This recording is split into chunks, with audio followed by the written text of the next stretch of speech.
Hi, my name is Niza Dawson, and today I'll be talking about the homeless youth population. So, roughly about a year ago, myself, I was homeless for about a couple of months, just couch surfing, and I knew that I needed to change my situation, especially after I had found out that I was pregnant.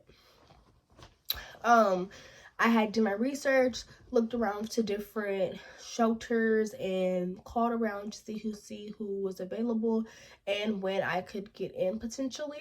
I had found the children's home of Stockton, and I went there.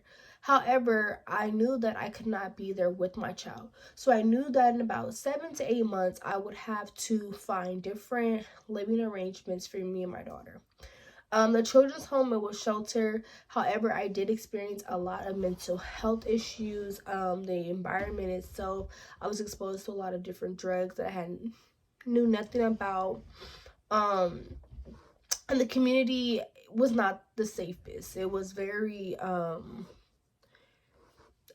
aggressive, and I shouldn't have been doing half of the things that I was doing, especially since I was pregnant.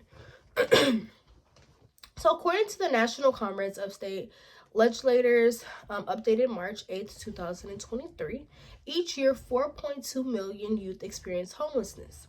So, this is significant because half of these youth, or majority of these youth, are minors, and they're not accommodated. They don't have that adult. They don't have anyone with them, or they're young adults. So, that can look anywhere from ages, young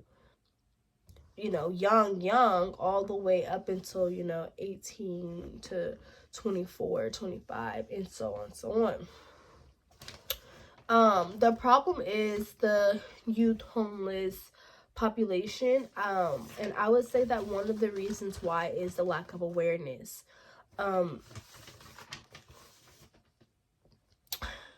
There is not enough information, and there's not enough urge to help the youth, to help them go from that transition of being in the care of an adult, or maybe just fending for themselves at that young age as well, to adulthood.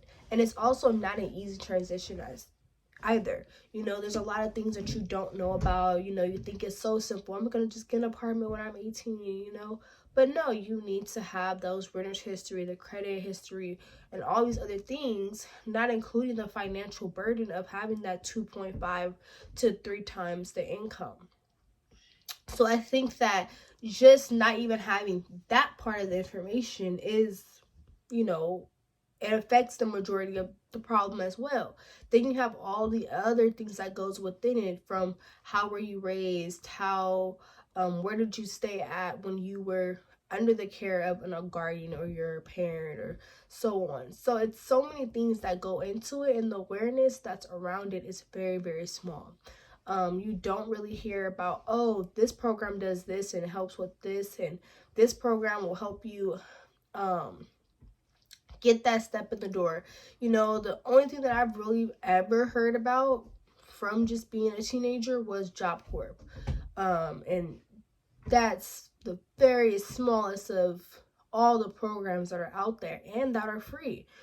Some people think that these programs are expensive when a lot of them are free. You just have to have the information to go with it.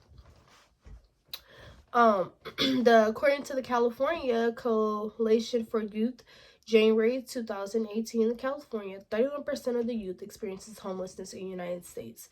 Another thing that correlates with the lack of awareness would be a lack of education. As I mentioned earlier, you just really need the information. We know that this is a huge problem, but have you thought about the devastating effects? So for me, one of the effects would be stability. I think that if you don't have a stable living environment, that can affect you not having a stable and maintain a job and maintain education. And also not maintaining a job can lead to maybe not having that transportation. So a lot of the times when you are a youth, you have your parents and family to help you get to one destination to another. You might have a bus pass or a bus voucher that you can potentially get from your local school, or there's a lot of programs out there actually that do give those out as well. But sometimes not having that stable living environment can affect other things as your job, which is your income and your education. I think that for me, it would be homelessness is the gateway down to other paths. So that could be drug addiction, prostitution, or even jail. According to J. Prime, June 2018, some youth turn to both legal and illegal sources of income as survival sex, theft, and dealing drugs. The second point would be your mental health. So you're faced with everyday challenges as is, and you're already trying to just survive that each and every day, every night. But you also are trying to keep that positive look on things. You know, you don't want to always think, dang, like I don't have this, I don't have that. So you try to keep that positive light. But not only are you young, you know, you're already having the disadvantages of just society itself, but you also can experience depression and anxiety, and that can have long-term effects, and that can also contribute to drug abuse and alcohol abuse as well as a way of comfort. According to the Convict House 2024, 69% of youth experiences homelessness report mental health challenges.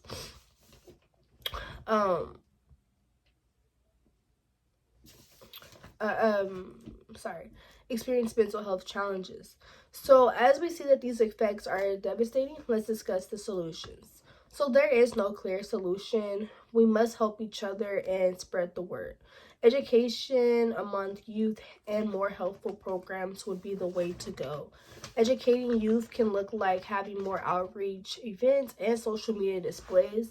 There are many ways to get your point across. However, you just need to make sure that you get it across and get it to the right audience. As for the programs, there are local ones, and sometimes the titles of the programs don't really explain or really show like, hey, we can help with homelessness, we can help with getting you on the right path. So some of those programs can be the Women's Shelter, the Children's Home, American Rescue Act plan that was recently done, and the Homeless Youth Alliance, and as I mentioned earlier, Job Corp as well. So according to the California Department of Education of Homeless Education, April 5th, 2024, the McKinley-Vento Health Homelessness Assistance Act ensures education, rights, and protections of youth experiences homelessness. So today we learned about the major problem, which is the youth population. We looked at the problems, effects, and the solutions. And also to remember that according to the National Conference of State Legislators updated March 29, 2023, each year 4.2 million youth experience homelessness. So to tie back to my story from earlier, when I experienced homelessness, I did end up getting into a program which helped me get a place, and their whole program is about helping the youth transition into adulthood. So they will give you a place, they will help you with education and jobs in order to ensure that you have some type of background and some type of resources in order to help you get to that next step of adulthood. So thank you guys for listening to our presentation on the homeless population among youth.